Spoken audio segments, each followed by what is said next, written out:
And it allows us as a company, that's what I give a lot of credit to our team at Agar, is every day we are creating something and we're putting it out into the real world. Yeah. Now we do this for our clients and we're paid services for that, but we also every day create. We wake up every day to create something for our community, for ourselves, or for the greater good. And I don't know that many companies can say they do that on a day-to-day basis.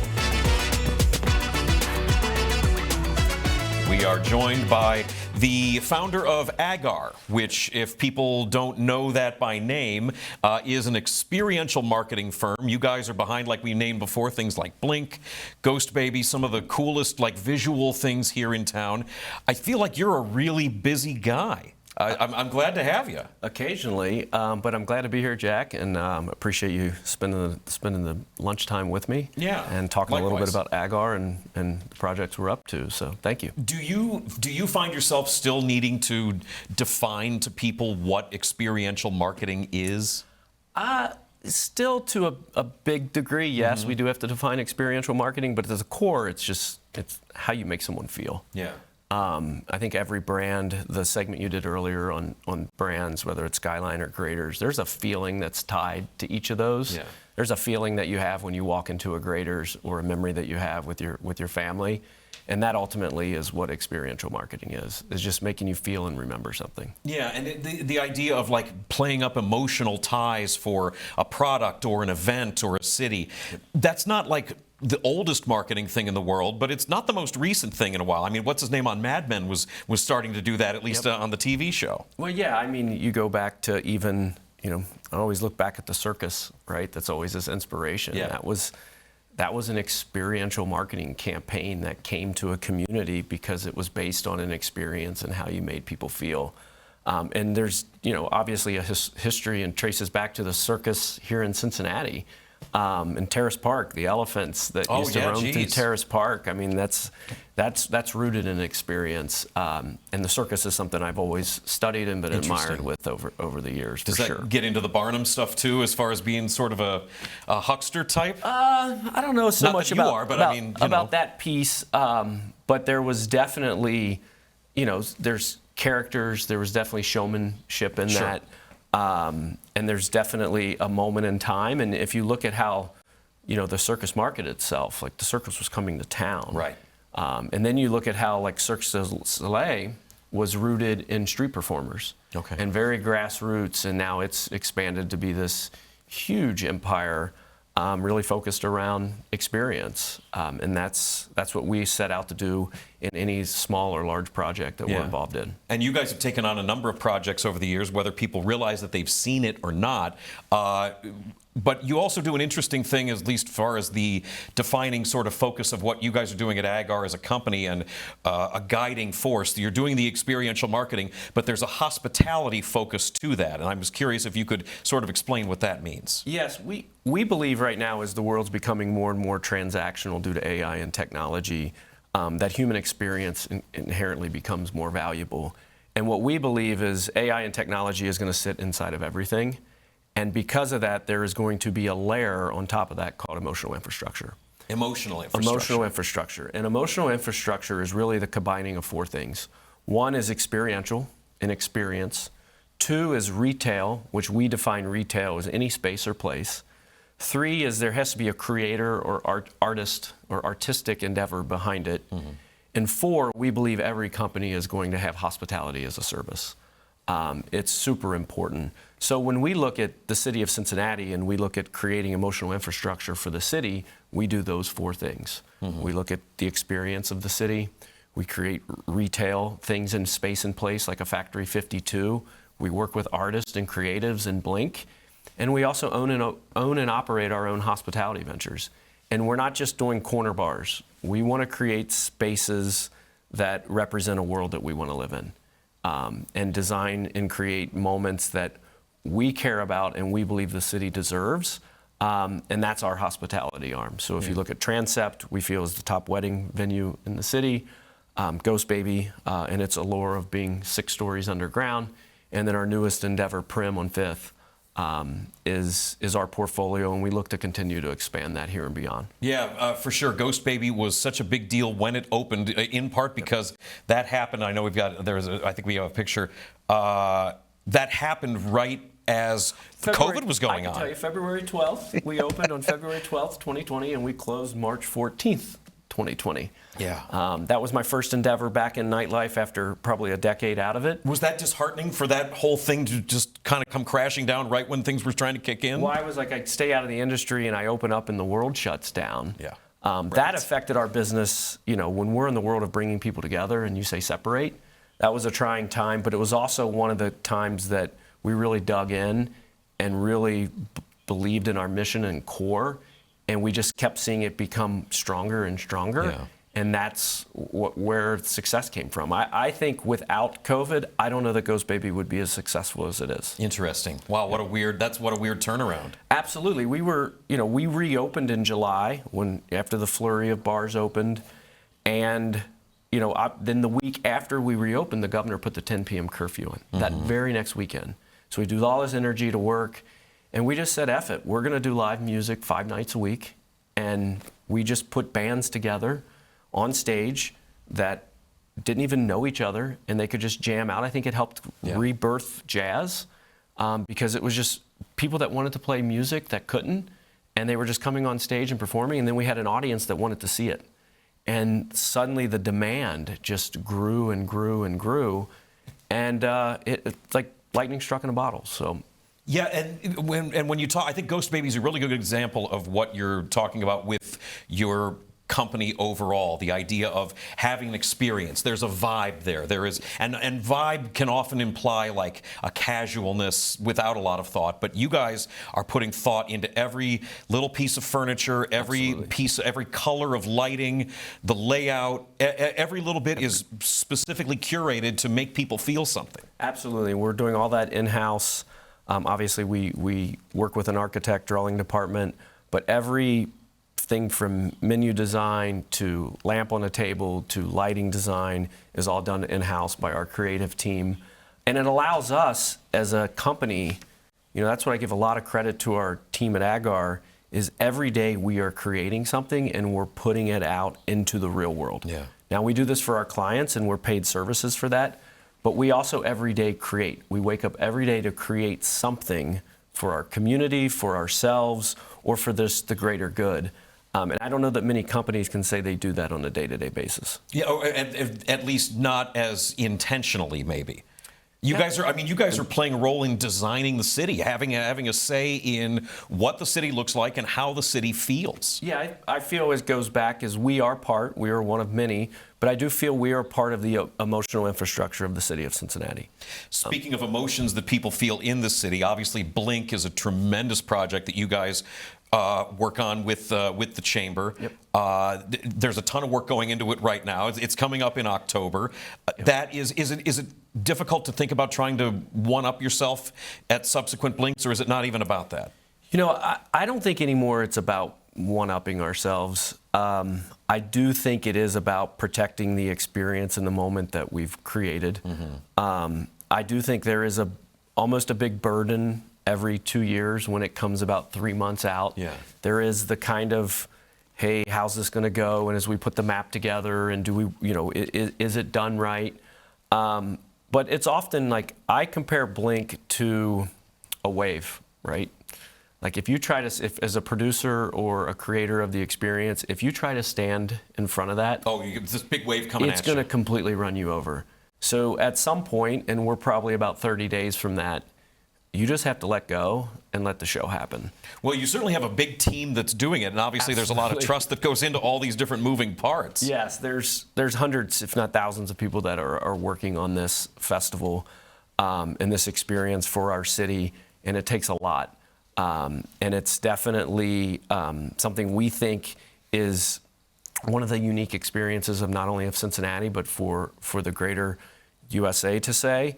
Because I often say, every city has, not every city, but there's 32 cities that have a Major League Baseball team. Okay. There's 32 cities that have an NFL team. I don't know, there's 28 or 27 teams that have MLS. there's only one city in the U.S. that has Blink. Yeah. And I think that, thanks to our corporate sponsors and donors, I think they understand the value of what we're creating every 2 years. And we hope to continue that, for well into the future. And doing it this has always been something that I've always been really impressed by with Blink that I think is really important. The idea that it is a free public art festival. I think that there's a line of thinking, and I don't know if it would be easy, but it's certainly, I could see people trying to do it where there's some sort of ticket sales or some kind of charging the public to come out and see this thing. And people are so used to the transactional element of art and consumerism or whatever. But the idea that this is come downtown, and there's vendors and there's whatever else, but those are choices you can make. You can still come down, not spend a penny, and see some of the coolest stuff in this city. Absolutely. And the minute you put a ticket or the minute you put any type of barrier up, like a wall to move people a certain way, it loses it loses the soul of what it is. And we've been fortunate by the corporate backing and donors in this city that believe in the arts. We know we have a great arts community, and we've just been very, very fortunate for that. And to your point, another thing is we always get at last every year, like, well, where do I start? Where do I end? And I'm like, this isn't a marathon. It's not about that. It's not. You actually just walk into your city and you experience it from wherever you are, and you stop and you get a sandwich at a place that you may have not seen, and you check out art, and you do it together in a community, and there is no distinction of guests. We're all in this together, and sometimes you feel like you're all in it together when it gets really crowded, or you've seen that streetcar go by and it feels like people's faces are smashed against it. But it truly is the epitome of what a community experience is supposed to be. One other piece of work that you guys do, and there's a laundry list of projects that you guys have had, but I wanted to ask about this, the Buffalo Trace Distillery Adult Summer Camp.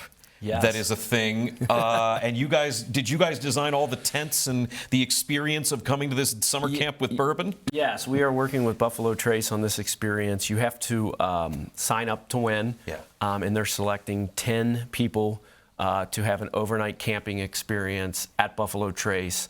Obviously, there's going to be a lot of hospitality. Obviously, there's going to be a lot of bourbon. And just a one-of-a-kind, unique experience to have on the grounds of Buffalo Trace. So we're excited to be partnering with them and other brands and companies within our region. Yeah, we have a little bit of time left before we got to go to break. I want to ask about, because of, like, say, this partnership with Buffalo Trace and the different projects that you guys have where you're designing different experiences, what is the process for working something out with a client? You've got people probably coming to you a lot saying, hey, we want to do something, or asking you, do you have any ideas about what we can do to be more memorable? What is your process for taking on a client? It's a little bit of both, right? We're a service business, so we have to go sell our wares and our work. So we have a team that's dedicated to finding new clients, and we also have been fortunate that we work in a human experience business, and word of mouth travels very well. So a lot of people see our work and hear who did that, and when they hear Agar, they reach out with, hey, maybe they have an idea, maybe they don't have an idea, maybe they have an RFP, maybe they don't. So each phase is different, but the goal is to grow and develop more campaigns. Yeah, you're sort of in an interesting space where you're behind the scenes, but there's a level of knowledge about who the behind the scenes people are. We hope so. Yeah, that's interesting. Josh Huser is our guest from Agar, the founder of Agar, an experiential marketing creative agency here in the city, doing some of the coolest stuff you'll see. Events aren't just moments. They're opportunities to unlock insights, measure impact, and drive real business decisions. At Agar, we don't just count attendance or impressions. We capture the full picture. From unfiltered customer feedback to dwell time, every data point tells a story. We take it a step further with Agar Beacon, our proprietary platform that tracks audience demographics, critical points of engagement, emotional analysis, and more. It turns data into actionable insights, empowering you to make smarter business decisions. Because success isn't just seen, it's measured. Ready to get started? Visit theagar.com/measurement. Welcome back to the Working Lunch. I'm Jack Crumley, joined by Josh Huser, the founder of Agar, an experiential marketing and creative agency here in Cincinnati. That's one of the videos you guys have on your YouTube page, and I thought it was important because this is a business show, and there's so much emphasis that gets put on what you guys do as far as the lighting and the design and the colors and the feel. It's an experiential marketing company. But also, it is a company, and keeping track of customers and data is important. Those two things sort of work together. Yes, I mean, ROI is, in any service business, you have to prove your ROI. So we used to call it return on impression, right? How we make you feel, but now we have to support that with data. So we have a beacon that we take to a lot of our projects, and it allows us to really get insights into who is visiting us, what are their backgrounds, how long are they engaging with us, what is their dwell time, and it measures out different footage from maybe a wall of where it's located, could go out 5 feet, 10 feet, 50 feet, 100 feet, and it really allows us at the end of an experience to gauge, was it a success outside of maybe the photos we got or the video we got. Right. We are in a business, so we have to prove the value that we are creating to our clients. You can't just do an event for the sake of doing an event anymore. There has to be true data and reason why and how this experience is working. Yeah, your clients are spending money to do a thing, and being able to come to them afterward with quantitative information, as opposed to a bunch of people with great stories about the wonderful time they had, of which I'm sure there are many, but you get to actually have numbers and data to back up things. Absolutely. I mean, also the amount of samples that we give out. I mean, it's getting as far, we're not going that far yet, but it's getting as far as the look on people's faces and were they happy. Sure. And overall just sentiment of, we haven't gone that far into it. I'm a little creeped out by it, but it continues to evolve and integrate into our business every day. How long have you and your partner, Andrew Saltzbrunn, how long have you guys been doing Agar now? We're 18 years in. Yeah. I met Andrew at a coffee shop through a friend down on Court Street. About 17 years ago. Okay. And I had just started the company, been about a year in, and he had just graduated from college and was looking to get some work, and we just started with a few projects, and it kind of took off from there. What was that like? I mean, finding somebody that you vibe with enough to say, hey, let's take a chance and let's really do this thing, and partner up to really make something happen. Yep. Were there thoughts about what it is now, ideas back then? Did you have a hint of what it was going to be, or you just wanted to do something that had an impact? I mean, the reason that the company exists is social media was just starting when we started that company, and I just believed as brands and companies were moving into the social media world that brands and companies would pay me to create moments that you could capture online and then reshare out to get them closer to their consumers. So, Andrew and I, as a partnership, we often joke we're probably the best friends that do the least together.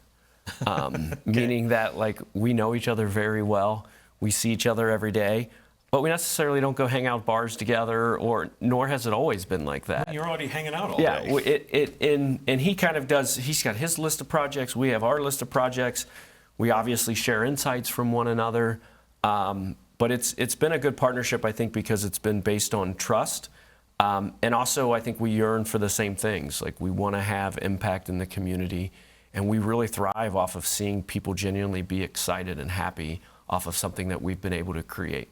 Where'd you go to school? You're a local guy. Yeah, NKU. So North's up. And there was, some of the early days of you maybe getting into the idea of putting on experiences for folks. I saw stories about, what was it about organizing parties, grassroots party stuff? Yeah, I started throwing parties in college.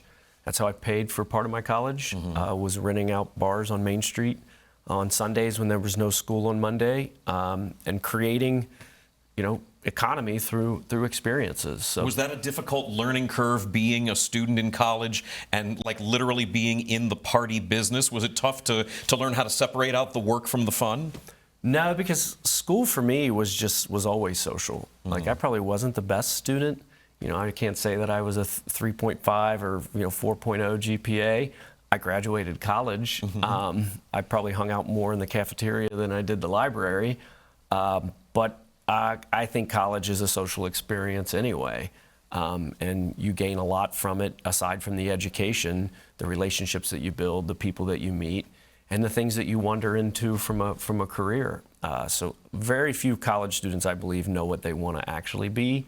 They're just on a path on what they believe they should be. I mean, that's in theory part of the point of going to college, right? Is to figure all that stuff out. Yes. But it wasn't a challenge to, you're hanging out with a bunch of people, you're putting on a party, people that maybe want to say, hey, Josh, let's come on, do a shot, let's enjoy this? Well, yeah, I mean, that was there's lessons learned in business. Okay, yeah. And I also, opened several, bars and had ventures that I either was the general manager of or owned places, coming right out of college up until I started Agar. So, and some of those were successful and some of them weren't. So you just learn from those failures, and, you learn from, being in a business that's surrounded by temptation every day. That's what I would always say about hospitality. And you cut your teeth in it, and some people make it out on the other side, and some people don't. So I'm fortunate, I think, to make it out on the other side. Does bringing in a partner like Andrew, does that balance things out from a vibes perspective or a personality perspective? Yeah, it's interesting. In the beginning, I think I would always have these ideas or things that we would talk about, and he would be able to execute those. And then now it seems like it's switched a little bit, where he has some amazing ideas and things he wants to do, and then we get the team together to execute those. So I think in any relationship, there's give and there's take, and there's times that people are growing alongside you, and you have that shared connection, and it's a bond that keeps us together, both through great times and, when we face tough times in the business as well. Yeah, because it is a relationship. There's going to be ups, there's going to be downs. As far as the balance of things too, between ideas and execution, because you are working in an industry that involves a lot of artistic ideas, there's also budget behind it. And are there times when the art and the budget don't mesh up all that well? Absolutely.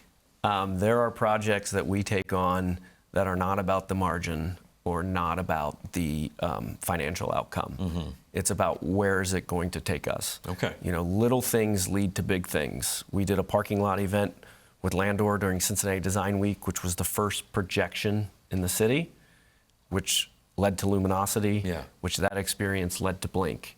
But it all roots back, 16 years ago to a parking lot event. Interesting. And if we didn't take a chance on that or take that risk to do that. Is there not a lot of money in parking lot events? Yeah, not that size. Yeah. There never would have been Luminosity, and there never would have been Blink. And all of course, the partners along the way that help make that happen. But little things lead to big things, and we analyze, hey, this isn't going to make a margin, but what's it going to lead us to, and what are we going to learn from it that we can take on to the next paying project? Is that difficult for you and Andrew to maybe suss out sometimes, as far as knowing what something could turn into 5-10 years from now, but then also still keeping an eye on the bottom line, the hopeful, wide-eyed, oh, this could be a great thing, but also we got to make the bill. Businesses are measured by two things: revenue and profit. So you have to keep an eye on, are you growing revenue? And, is your profit margin sustainable?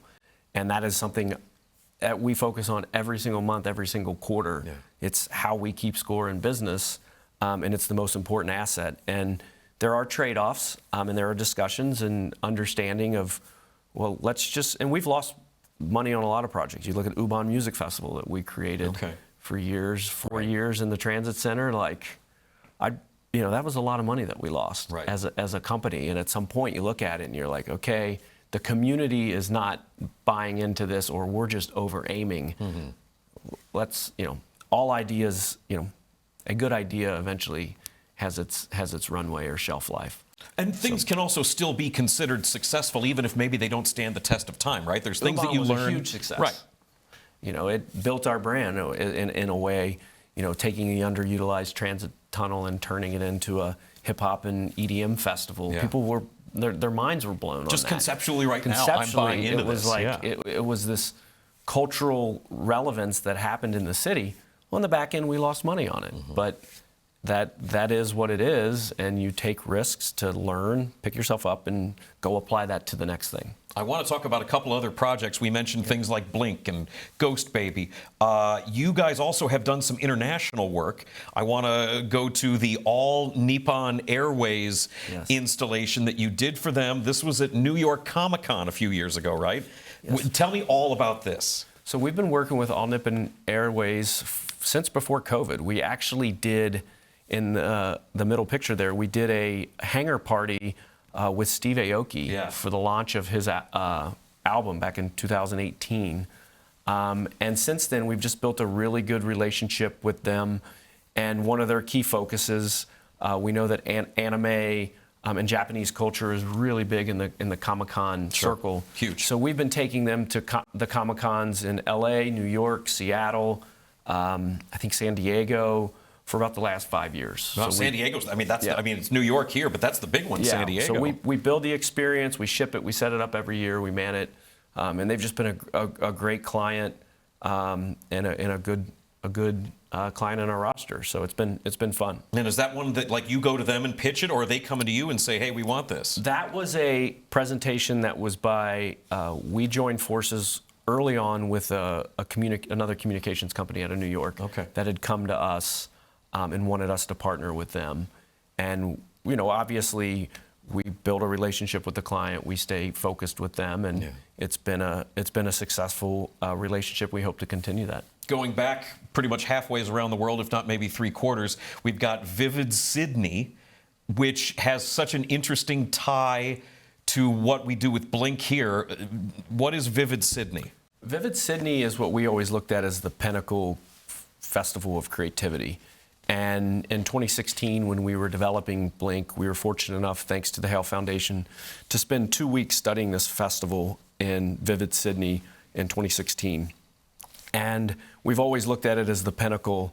And this year, we were invited as an artist to put an experience inside of Vivid Sydney. And it was just a full circle moment for us. Soffels, the artist that we worked with, Andrew and Justin from our team were able to go out and experience that one. I had to miss the Sydney trip.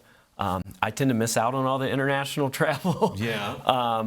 But it was full circle moment for us. And, it really has also helped marketing Blink as we lead into our 5th rendition here in the fall. Which is really exciting. That's coming up. I know that things have changed as far as it's not a parade this year. There's going to be the party out front of TQL. I've seen some ads recently for the run that's going on for people to run at night and get a preview of what everything's going to look like going into it. A lot of really cool ideas that you guys have coming up for Blink this year. Yeah, we're excited. We want to expand the festival, not obviously the 4 days, but the race happening on an extra night, the bike ride that happens on Wednesday night, anything we can do to expand that experience over more days and really get the community involved is what the goal of Blink is. That's exciting. That's coming up in October, Blink. You won't be able to miss it anywhere. Josh Huser is the founder of Agar, an experiential marketing creative agency here in town, really bringing a cool vibe to so much of this city, deciding what the city looks like, how the city feels. Thank you for coming on the show. I really appreciate it. Yes, thanks for having me.